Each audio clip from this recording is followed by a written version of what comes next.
We got married up in Granger, Iowa at Jester Park Lodge. When we were first looking for weddings, we went up there and we kind of just knew right away that that was the place. I still get compliments to this day saying, oh, you guys had like the best wedding. It was so fun and so beautiful. And so we had kind of like a power hour towards the end where everybody was just out on the dance floor. I mean, my mom was cutting loose. They went to the pool after the wedding and people were jumping in their dresses. And so it was a really fun night. It was a lot of fun.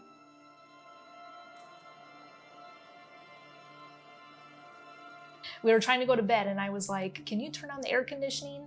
And I didn't really see anything real wrong with me yet. Just the fact that I was having trouble sleeping. I was really cold. I couldn't really get comfortable. And that's kind of when he noticed that something wasn't right. Her voice was deep and she just sounded differently. So I went over, I turned on the light. So I asked her to smile. And when she smiled, she could only smile with her right side. I asked her to stick out her tongue. She couldn't stick out her tongue at all. I asked her to lift her left arm and she really couldn't. And so I called 911 on the night of our wedding. And it was one of the toughest calls I had to make. A day of bliss, celebration of our wedding, and then it just a stark difference to a night of just a pure tragedy of dread, honestly, because I'm like, I am confused. I think Amy's having a stroke, but she was just fine. She was there celebrating with friends and family, and now she can't even answer a simple question. The main thing at that time, I was thinking, what's best for Amy? I always want to appear strong and like I'm okay and I can handle things. And so for me, I was just very confused. There's a lot that I don't remember, unfortunately.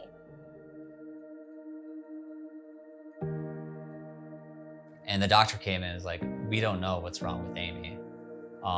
She, in my mind, clearly was having a stroke. But when the doctor didn't know, I was completely confused. Her mom and I, we just held each other and just cried because we were just thinking, how can it ever happen to such a genuine, beautiful person? And it was tough. And you were just in a lot of pain. Amy was just in a lot of pain. The following day is where we did an MRA.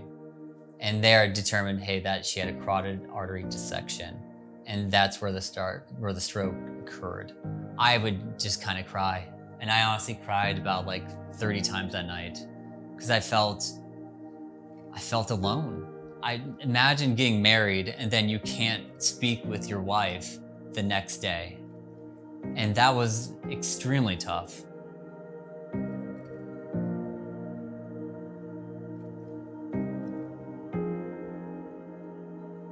So we kind of started very gradually because I had a really hard time at first. So starting with, being able to eat solid foods again. After neurology, we actually moved up to a rehabilitation section of the hospital. And so that's really when we started doing a lot of the heavy duty work. So starting to walk, starting to stand, starting to do things, really working on speech therapy. We did intensive inpatient therapy for a week. And I think doing that route really helped me a lot when I got out. After that, we did a lot of outpatient therapy for about 3.5 months. And that's kind of where we are today. I mean, I think all of the therapy that I had has really made a huge difference in how I was able to recover and kind of how I'm able to be how I am today. I've also been a very optimistic person throughout my life, and I think that really helped me with my therapy. A lot of times people can kind of get down on themselves if things aren't going their way. But for me, it just kind of motivated me more to get where I needed to be. I didn't know if she's gonna get back to the way she is today. Every stroke is different. Get back to a life where she can fully fulfill all of her dreams. And we were very fortunate that we got to that.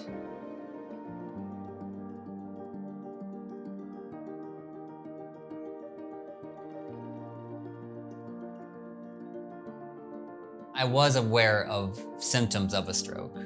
And I was aware of that because of the commercial that I heard on the radio, of the symptoms of the stroke, which is facial drooping, arm weakness, speech difficulties. When it happened, I immediately thought it was a stroke, but it was also kind of like, she's so young to have one. I realized how strong Amy was. Realized communication is important, not being able to talk to her when something goes wrong. I realized there's another half to me that's missing, and it's because of Amy.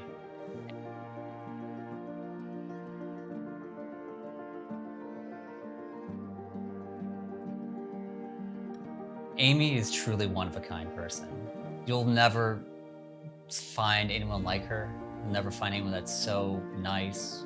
A life without her is a life that I would not want to experience. For me, I think there needs to be more awareness of strokes. Like, I had no idea that I was having a stroke. I really didn't have a lot of education about strokes. I just always assumed that strokes were something that happened with older people. And I would have never imagined that I would have a stroke at 32 years old. And that's one of the reasons I want to share my stories. I want people to know the symptoms of strokes, how to recognize it, and also to know that strokes aren't just something that happens in older people. Us as ladies need to advocate for ourselves, and when something isn't right, it's not right.